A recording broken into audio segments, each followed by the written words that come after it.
إن تنصروا الله ينصركم ويثبت أقدامكم.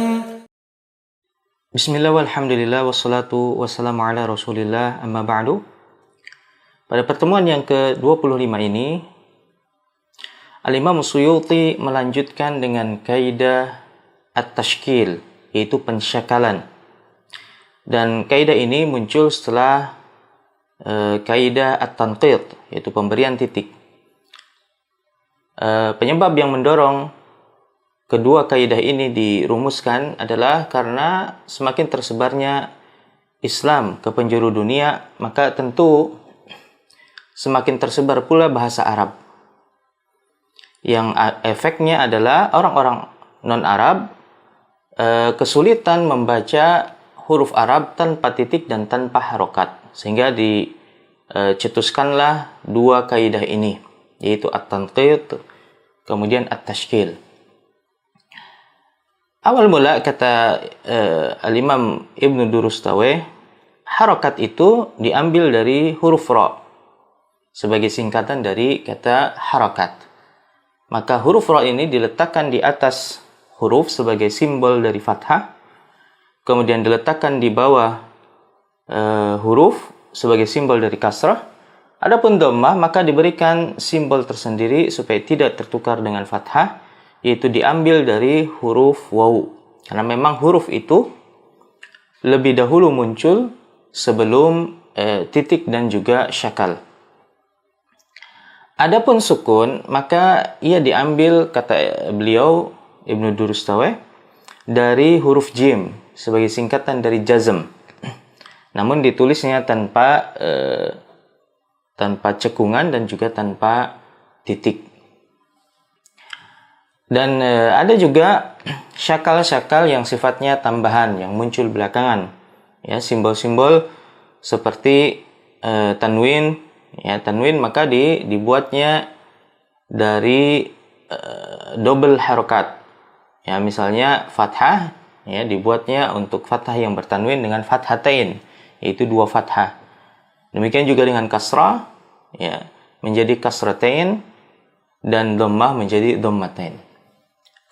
Semuanya ini diambil dari dua simbol yang sama. Kemudian ada juga penulisan atau simbol hamzah. Ya, simbol hamzah ini diambil dari ra'sul ain, yaitu kepala huruf ain yang kita penggal menjadi dua.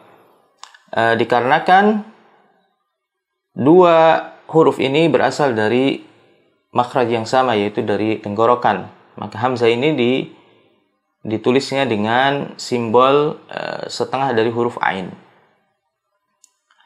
Ada lagi yang disebut dengan tasydid atau syiddah. Dia diambil dari simbol huruf shin sebagai singkatan dari syiddah, yang artinya berat, karena memang menggandakan huruf dalam satu hentakan. Maka disimbolkan dengan kepala huruf shin. Nah, inilah simbol-simbol tambahan ya, yang ada dalam kaidah at-tashkil. Hanya saja pensyakalan ini tidak selalu digunakan di setiap tulisan.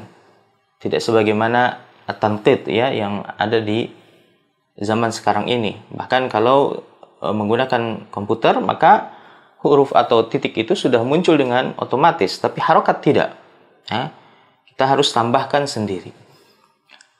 Kata Al-Imam As-Suli, penulis kitab Adabul Kuttab, beliau sampaikan karihal kuttabu syakla wal i'jam. Pada asalnya para penulis itu tidak menyukai pensyakalan maupun penulisan titik. Mengapa? Karena hal tersebut dianggapnya kurang sopan. Yakni pembaca itu dianggap dia su'ul faham. Ini minim pengetahuannya tentang huruf-huruf Arab. Sehingga cara para penulis ini memuliakan para pembaca, kata beliau, adalah dengan tidak memberikan syakal pada tulisannya. Dan ini tentu berbeda dengan zaman kita sekarang ini. Justru kebalikannya, pembaca itu merasakan jengkel atau tidak suka ketika membaca huruf Arab tanpa harokat. Zaman dahulu tidak, mereka merasa dimuliakan. Maka muncullah kaidah umum di dalam dunia ilmu khat ini, yaitu innama yushkalu ma yushkilu. Bahwasanya pemberian syakal itu hanya pada lafaz-lafaz yang muskilah, yakni yang bermasalah. Dan hal ini juga senada sebagaimana yang disampaikan oleh Al-Imam As-Suyuti rahimahullah ta'ala, wa yushkalu ma qad yakhfa walau 'alal mubtadi.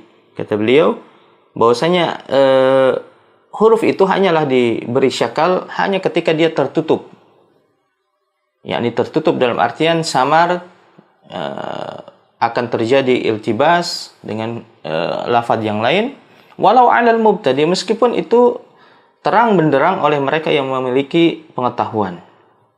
Misalnya lafaz anta dengan anti, maka tidaklah keduanya ini bisa dibedakan melainkan dengan at-tashkil, yakni pemberian harkat, karena kedua lafaz ini sama persis. Maka dari itu, setiap kali kita menuliskan lafaz anta atau anti, diberikannya harokat pada huruf ta. Apakah diberikan fathah atau kasrah ketika ia berdiri sendiri.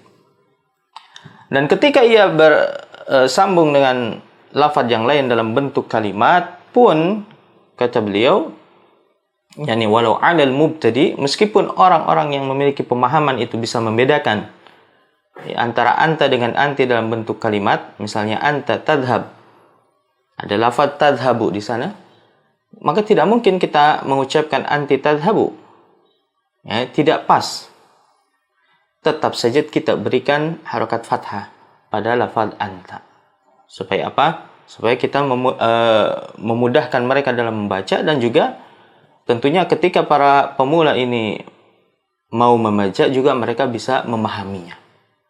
Nah, ini adalah kaidah tentang at-tashkil. Insyaallah satu pertemuan lagi kita akan selesaikan kitab Risalatul Khatti ini. Wassallallahu ala nabiyina Muhammad wa ala alihi wa ashabihi wasallam. Assalamualaikum warahmatullahi wabarakatuh.